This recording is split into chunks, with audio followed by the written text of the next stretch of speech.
My name is Dr. Ronald C. Williams, an associate professor of management and the director of the Center for Strategic Entrepreneurship at the Coppin State University College of Business.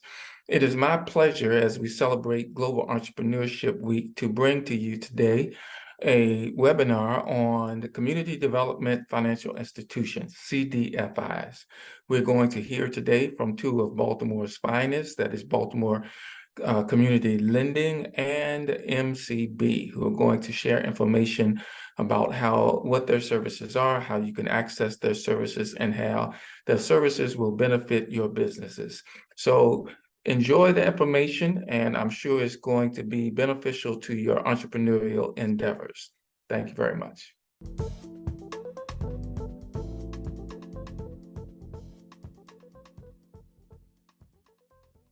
Good afternoon, everyone, and thank you for joining this webinar segment, Access to Capital. My name is Clarence Snuggs, and I have the distinct pleasure to serve as the Chief Operating Officer for Baltimore Community Lending, a Treasury Department certified community development financing institution with 30+ years of providing flexible financing options to Baltimore's entrepreneurs and communities.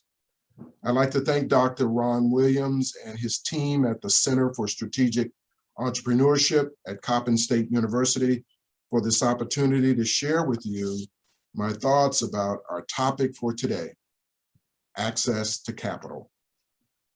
My goal for the time that we have today is to talk about the challenges and opportunities small businesses face gaining access to capital to support their businesses and the impact on the growth and profitability of businesses operated by people of color. I hope at the end of this webinar, you are familiar with some of the structural and systemic barriers small firms face, but also let's try to identify new and stronger pathways that small firms can use to stabilize, to grow, and to thrive.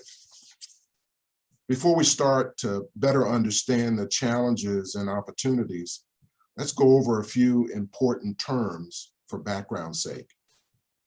First, I mentioned earlier the term Community Development Financing Institution, or CDFI.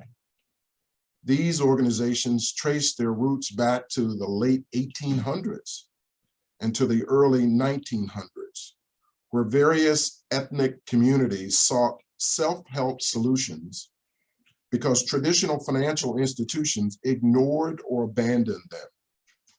Much later, the Treasury created the CDFI Fund. This was in 1994.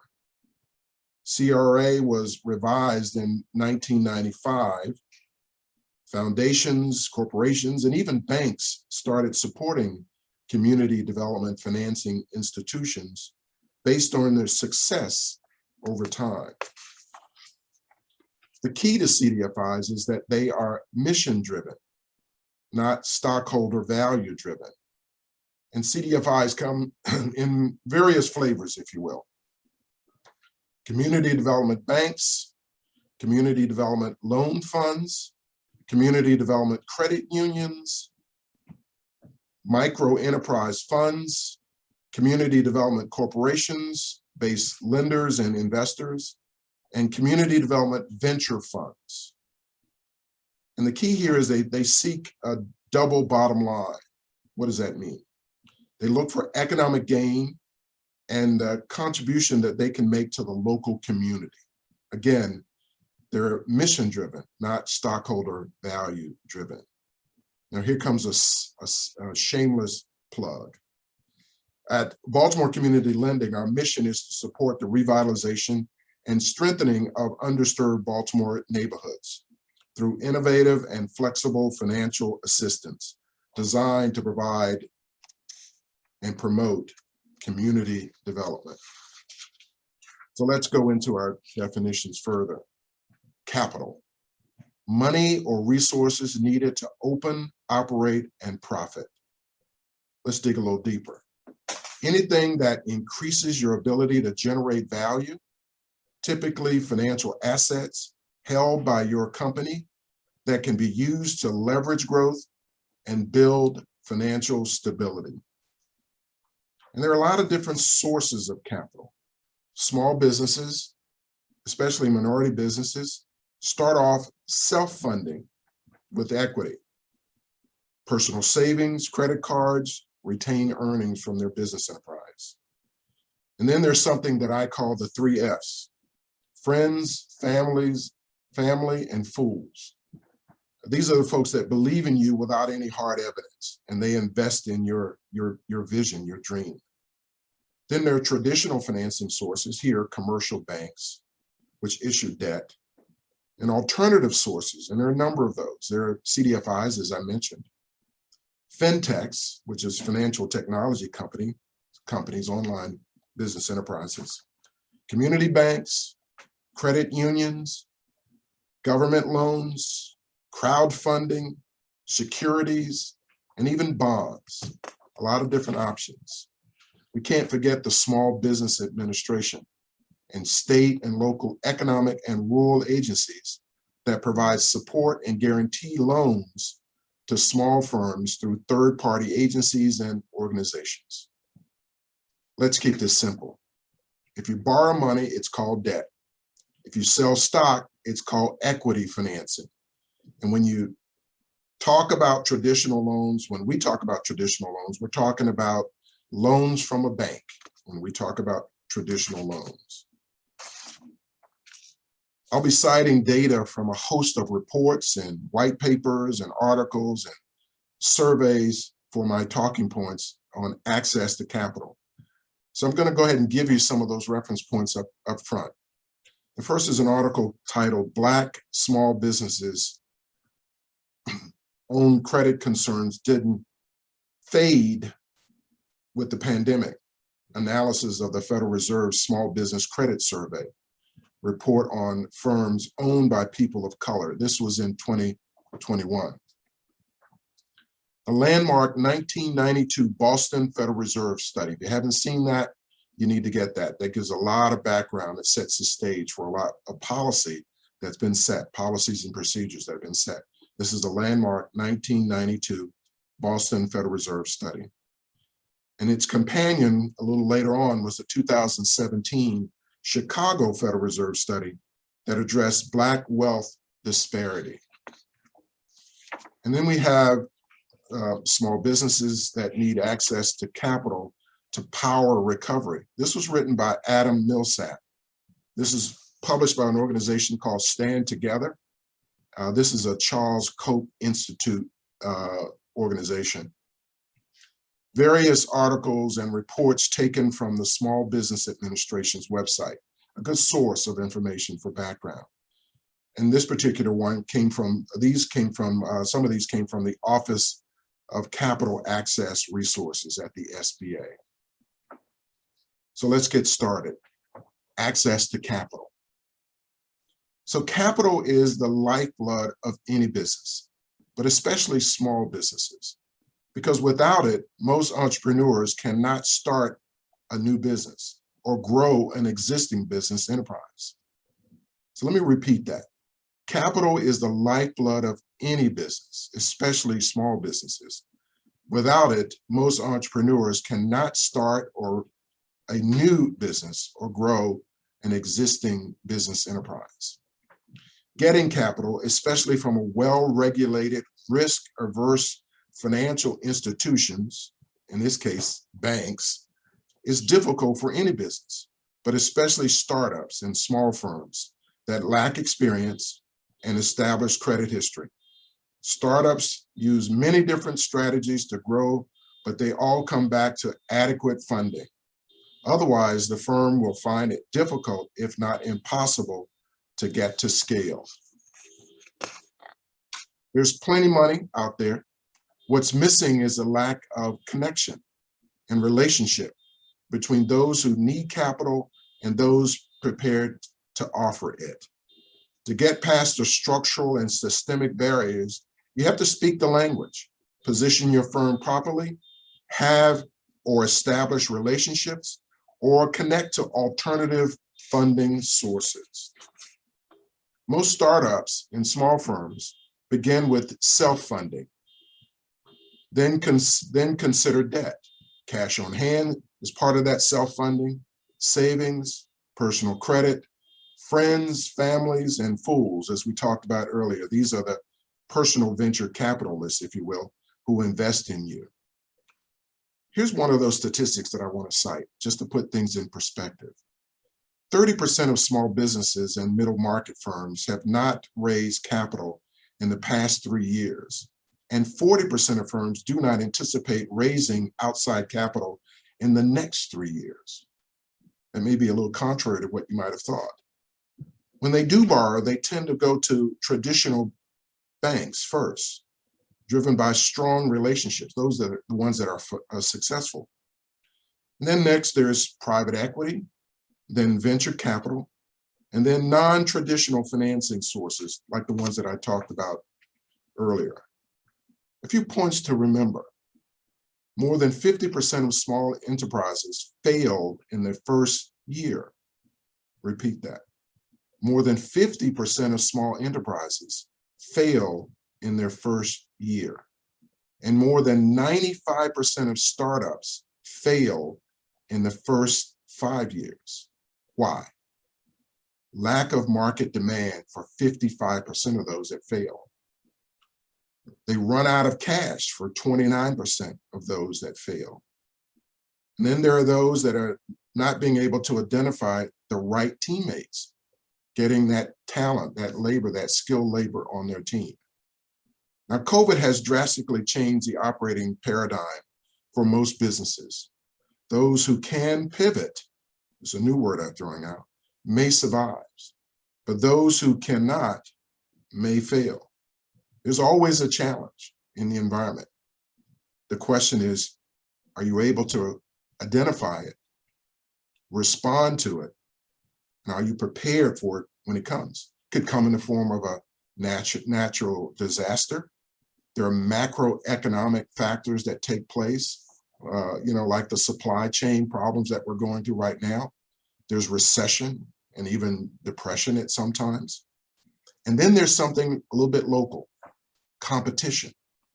When one of the big guys moves into your community and gives you competition, did you anticipate that? Are you ready for that? Can you pivot? Can you find a way to make it work? And one of the major tests of relationships and access was one of the major tests of relationship and access was a recent deployment of emergency recovery funds under the Paycheck Protection Program, or PPP as it's become known. Because federal and state government relied on a network of traditional financial institutions, banks, which have traditionally excluded disproportionate numbers of businesses owned by people of color and women, these firms were denied critical support during the pandemic that they needed the most. Here, I believe a greater role by the local CDFIs would have made a big difference in the outcome. So what do we know and what did we learn? Firms owned by people of color faced significant financial stress in 2020. Actually, they faced that stress all the time.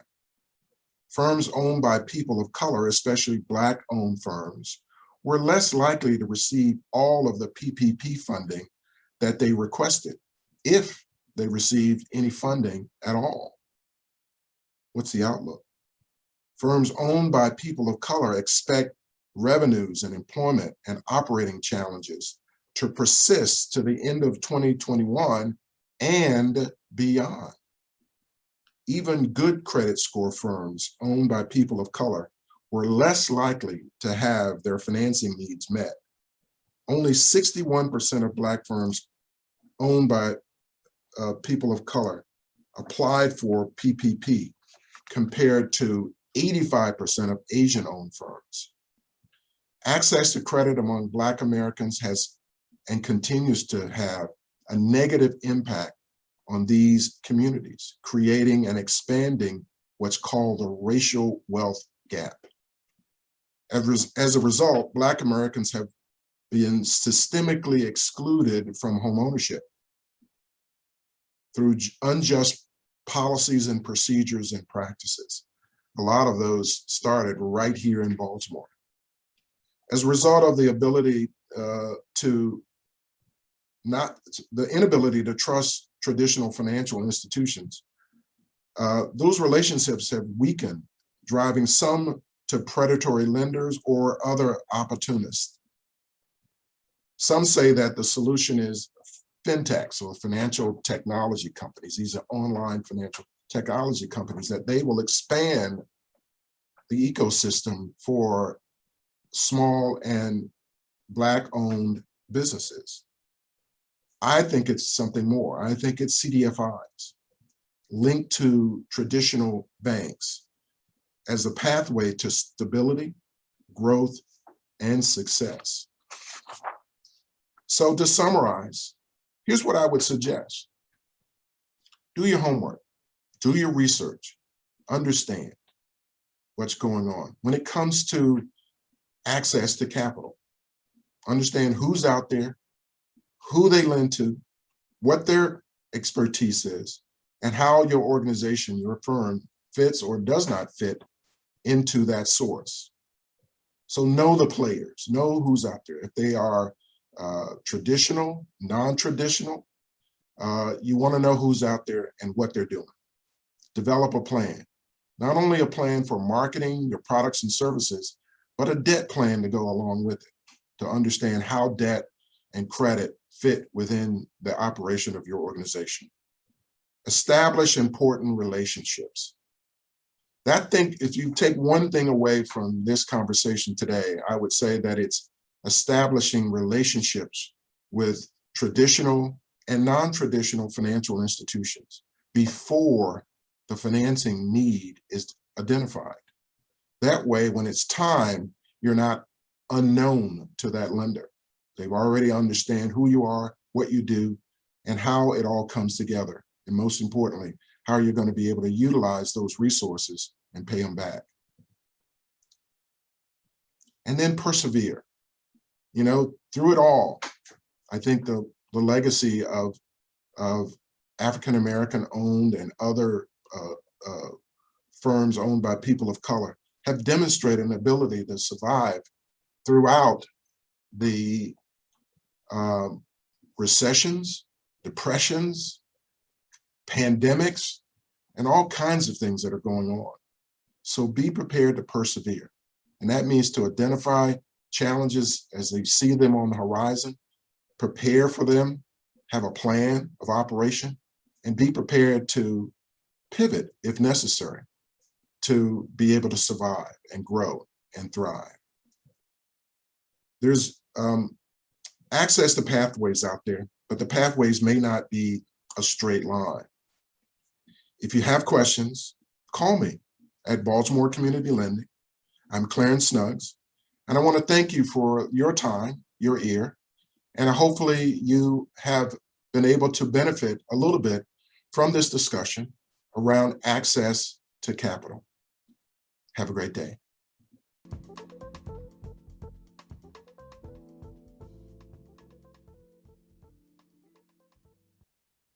Hello, my name is Ron Williams. I am Associate Professor of Management at Coppin State University and the founder of the College of Business's Center for Strategic Entrepreneurship.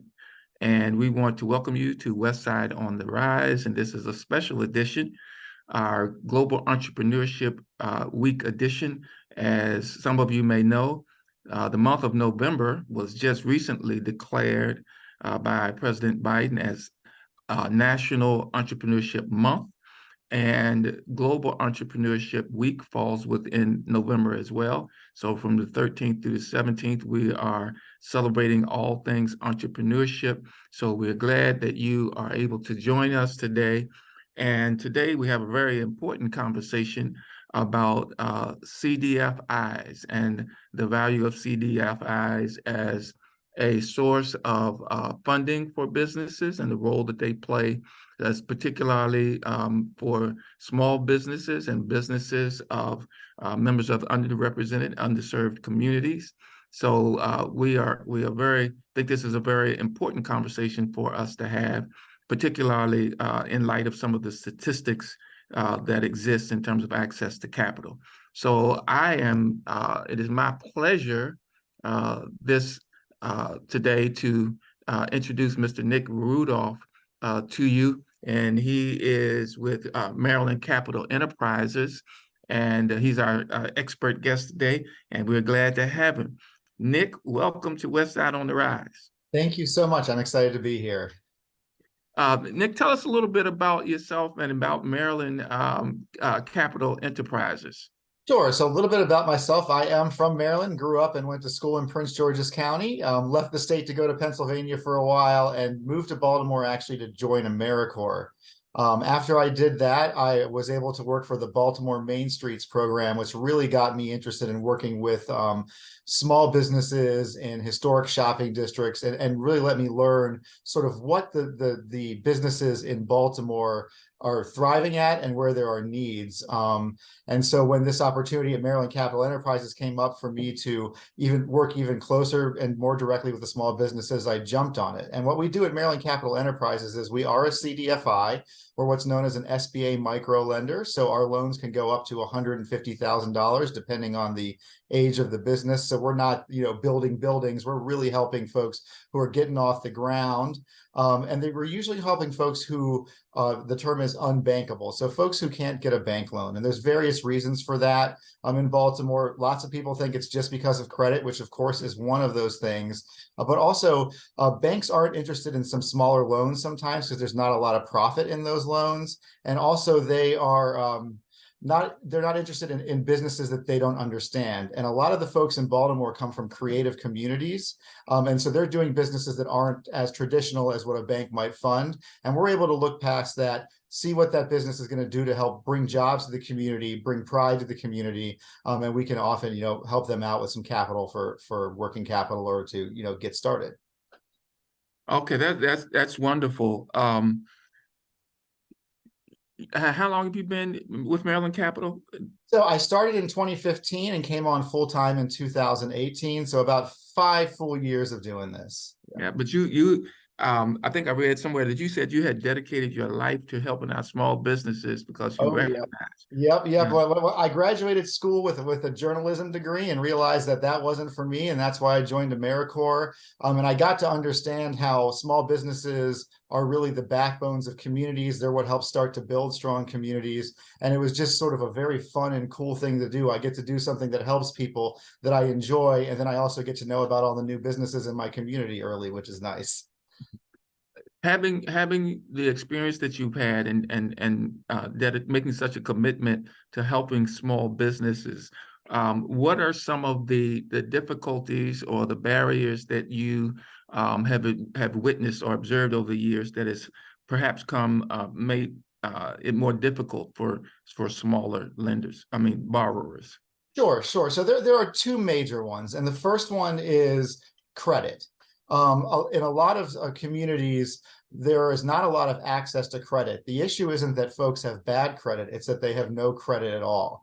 And oftentimes banks will not work with folks who don't even have a credit score or have so little on there they feel that they can't tell who that person is as a borrower. And CDFIs are able to look past credit scores often. We're able to look at the reasons why people's credit might not be as strong as it could be. Things like illnesses, accidents, loss of jobs due to COVID don't say anything about who the person is as a borrower. So we like to take the whole story and really use the credit as a small part of it. And the second thing is collateral.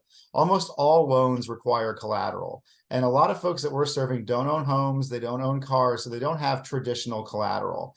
And that can definitely be a barrier for traditional banking.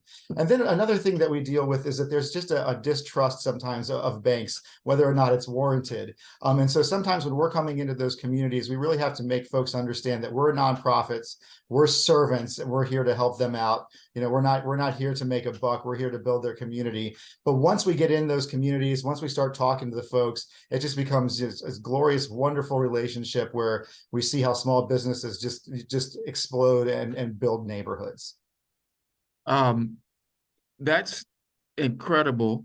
And 2 things that you just mentioned really kind of spur another question. And you mentioned the trust, institutional trust Yes. that you have to build. Also, that your clientele that you encounter are you mentioned unbankable. What is the typical journey of someone who walks into Maryland Capital Enterprises?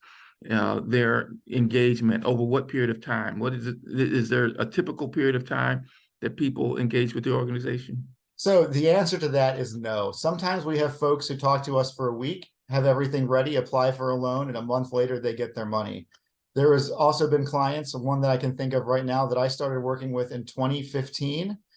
We went through a lot of business plans. We figured out what they wanted to do, and they opened their business in 2022. We worked with them through the whole time. We wanted to make sure that they were able to build a strong foundation and that they were at a point in their lives where they were ready to open the business, and now it's thriving. So yeah, I think that's it. Yeah, so there's not really a typical journey or pathway. No, no, there's not. Everybody's is their own. Oftentimes people come to us because they've been turned down by a bank. And actually we work very closely with the for-profit banks. We let them know what we do. They send us those clients. They almost always pay back their loans with us. At that point, their credit goes up. And when they need that $250,000, that $500,000 to build their building, they can go back to the banks and get the little bit lower interest rates over there. Okay, fantastic. How do what how do you promote? How do you access to the community? How do you let people know what you have available? Sure, and that is a tricky question, and it's something that we're still trying to solve completely, I'll be honest with you, but doing things just like this. We like to get out in front of folks, let people know who we are and what we do. We also work with this SBA, specifically the Small Business Development Centers. That's where folks come first when they think they want to start a small business. And once they get to that SBDC and they're at a point where they need funding, they know who the CDFIs are and what geographies we cover, what different specialties we have, and they often refer us those clients. And then sometimes it's just word of mouth. We've helped somebody out and their friend wants to start a business, and so they give us a call. Okay, fantastic. Do you have any examples of successes? Of course, without breaching any confidentiality concerns, but yes, do you have any examples of? Yeah. One thing that's been incredible in Baltimore, especially, has been the hair salon and beauty business. What we've been able to do is help a lot of folks who've been renting a chair at somebody else's salon who wants to go out and branch out on their own. So they've got the knowledge, they've got the expertise, and they're often wanting to open a salon in a community where there isn't one already. And so we help them get open. These folks are 100% of the time community minded. They hire from the community, they train from the community, and they build good, well-paying, livable wage jobs within the communities, so that folks can walk to where they work and they can get to know, everybody that they live around. Do you engage beyond the success story? I mean, do you track people years after they have engaged with you initially? Oh, absolutely. We are not just a lender. We are also a service provider. We call it TA, or technical assistance, but we offer one-on-one counseling on any business-related issue, whether or not somebody is even borrowing with us. We can help any business, in Baltimore City, Baltimore County, or Anne Arundel County, or the Eastern Shore, even if they're not interested in a loan, help with marketing, develop a business plan, all of that fun stuff. And that is how we make the loans work. We give the folks the training, the knowledge they need, the resources they need to be successful. And then once you get a loan, we're going to come visit you twice a year. And we're going to look at your books. We're going to see how you're doing. If we notice that there are any hurdles coming down, we're going to help get you the resources to get over those hurdles. And likewise, if we see any opportunities that they may have, we'll help folks, take advantage of them. Oftentimes, it's somebody who's just started a business and they realize they can do some government work. So we help them get their MBE or WBE certification, things like that. Okay. Well, I'm going to step back for just a minute. And coming out of what we've come out of just over the past couple of years, how would you say your business has changed? Are there any differences pre-COVID, post-COVID? Sure, absolutely. So there's definitely a lot more home-based and virtual businesses now than there were before. But thankfully, the more traditional businesses are really starting to come back and starting to thrive again. We're seeing folks wanting to open up restaurants and boutiques and beauty supply stores at the same levels as we were before the pandemic. But during the pandemic, it was really mostly about sustaining the existing businesses. Folks weren't starting businesses unless they had cleaning companies, really, or trucking companies. And so what we did was we really focused on talking to all of our borrowers, letting them know that if they were in a difficult position, we could definitely help them out, put their loans on pause, go to interest only, even restructure those loans, because all of our loans are personally guaranteed. We want to help everybody improve their credit. So we can get them before they miss a payment, restructure that loan and keep their credit score rising up. And so that's what we really focused on during the pandemic. Can you say a little bit more about your technical assistance, because I see that as such a vital part beyond just providing access to the capital. How does that work? You said you visit them twice a year, Yes. and you are able to examine the books. What percentage would you say of your clientele reach out to you a little bit more frequently than that twice a year? Is it driven by your MCEs initiating the contact with them to help them, or is it usually initiated by your clientele? So usually it is initiated by the clientele. Business owners are the best advocates for themselves, but we know all of our businesses that we work with. So if I see a resource that is going to be particularly good for one business, I will definitely reach out and let them know about that.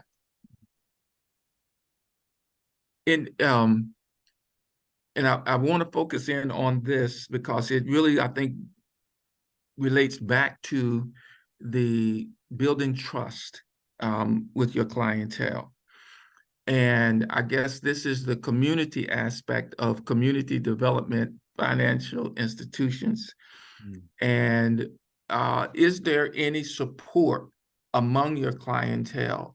I say peer support within your roster of people that you're helping, where you're able to bring them in and allow them to sort of support each other in their ventures. Yes, absolutely. We have some clients that we've worked with for a very long time. They've already paid off their loans oftentimes, but they just still stay engaged. They attend our webinars, they attend our trainings. And those folks we can tell are more community minded. And oftentimes they are either in the salon industry or in the trucking industry. And whenever we get somebody who's new, who is interested in it, but doesn't really understand the industry, we're able to call up one of those clients and 100% of the time they help them out. It's amazing. Yeah, that I think that's really helpful in terms of building the trust and the connectivity or the sense of belonging that people have when they're in the small business community. Are you multiply located in different places in Baltimore? So we have an office at the Cube up on Harford Road near Cold Spring, but we can come to you wherever you are. We do have a second location, but that's in Salisbury, so that's much farther away.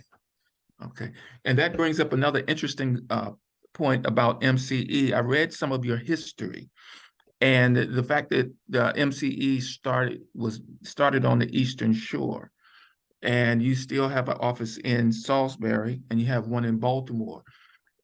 Is there any connectivity between the two offices? I mean, do you serve different geographic areas, but I'm sure the needs are very similar in terms of the clients that you serve. Is there any interaction between the two? Absolutely. We work in Baltimore with Eastern Shore clients all the time, and Eastern Shore staff work with what they call Western Shore clients all the time. Some of us just have expertise in certain industries, so they'll put you with the person who understands your business. For instance, I used to work in the restaurant industry. I helped open up a number of restaurants. So if somebody is an entrepreneur looking to do something like that, no matter where they are, they'll send them to me just because of some expertise. Yeah, I think that's tremendously important. We do a lot of work on networking, whether it be, rural, urban, or whatever the need is, wherever the need is, relationally, to help people be more collaborative in their efforts. So that's very interesting, the fact that you started out on the Eastern Shore, but now you're operating statewide, and the need for that connectivity. Can you tell me just a little bit about um, how is your success measured? What success measures is a CDFI held to? Sure, sure. So what we are looking at is keeping businesses open, starting new businesses, especially in communities where that's been difficult in the past, and creating jobs. Jobs creation is one of the most important things that we're looking for. Mom and pop shops tend to hire from within the community, and that's what we're looking for. Folks who can give people their first high school job, or maybe hire somebody who's, a plumber's apprentice or something like that. But that's really what we're looking for. And what way we do that is that we track all of, the demographic and income information of all of our clients. And then we allow them to evaluate us, to let us know what kind of a job we are doing. That allows us to report exactly what we're doing and then make the changes necessary to better serve our clients. Okay. Um, can you say just a bit, Nick, about what you see on the horizon? Obviously, CDFIs serve an important role in the options that people have in terms of access to capital, and particularly the small businesses and some of the barriers that they may have. So you're serving as a real need and a vital function in the ecosystem. What do you see as the future of CDFIs? Sure. So number one, I'm going to say is collaboration, and just like you said. So we often collaborate with the for-profit banks and even with other CDFIs to make loans work. And so what we've learned with that is that collaboration works better than competition 100% of the time. Small businesses that compete with each other, one of them is going to get hurt. Small businesses that collaborate with each other, both of them are going to rise. So that's one thing that we're doing.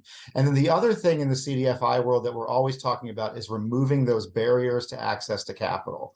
And one thing that's really big right now that we're trying to tackle is the collateral issue.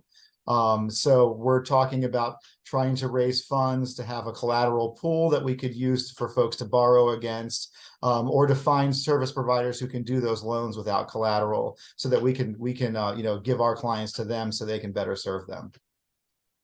Okay, wonderful. Nick, this has been absolutely great. I have one last question before I'll ask if there's other information that you would like to share with those who are listening or watching this. What type of institutional relationships do you have outside of the, I'll say, the financial services sector? And do you have relationships with academic institutions or other community-based organizations that help you further your goals? Absolutely. So we definitely work with academic institutions, both on the shore and in the Baltimore area. We often work with churches. We find that's a great way to get into communities and to build trust. We work with government agencies, of course. Oftentimes, city and county economic development agencies will come to us and say, we've got a need for assistance with this type of small business, and then we can come in and help with them. And then also we're starting to do a focus on community groups and neighborhood groups, especially where there are opportunities for commercial districts. So that we can get in there and help folks see that they can make their dream happen in the neighborhood they live in. Okay, great. That's awesome. The service that you're providing, those who may not be ready for the large financial institutions to engage with them, and the fact that you're connecting institutionally across various sectors, that's phenomenal. And building community that will help to enhance the relationships, or the ability to collaborate, and the trust that's necessary to do so. All of that is very valuable. Is there anything else that you would like to share with those who are watching?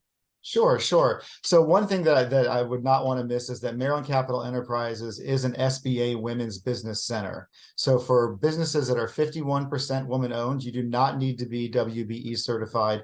We can offer additional services. All of that comes in sort of the counseling and technical assistance. All of our loans are the same for everybody. But as far as like the one-on-one work, we can offer additional services for women-owned businesses, which is just absolutely wonderful.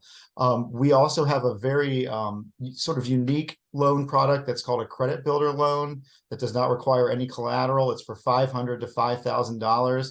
And we found that folks who are just looking to dip their toes into small business ownership without taking out that $35,000, $50,000 loan like to use that to help get them started, to build their credit, to develop relationships, and to decide whether or not they're ready to go into something full time. We call that turning your hobby into a side hustle. Okay, that's great. And a lot of people have a high side hustle in this era. So Oh, that's yes, yeah. yes. So that's wonderful. So thank you so much, for your time and the work that you do and for sharing that with our audience. Anytime you want to come over to Coppin State University for that visit, we welcome your coming over and seeing us. Oh, I am very excited about coming to see you in person. Okay, thank you, Nick. Thank you. Have a great day. So that has been West Side on the Rise. We thank Nick and MCE for sharing that information with us. Regardless of where you are in your entrepreneurial journey, if you have a need to launch and are looking for that type of technical assistance, we encourage you to reach out to MCE. So thank you very much for your time, and we look forward to engaging with you again on West Side on the Rise.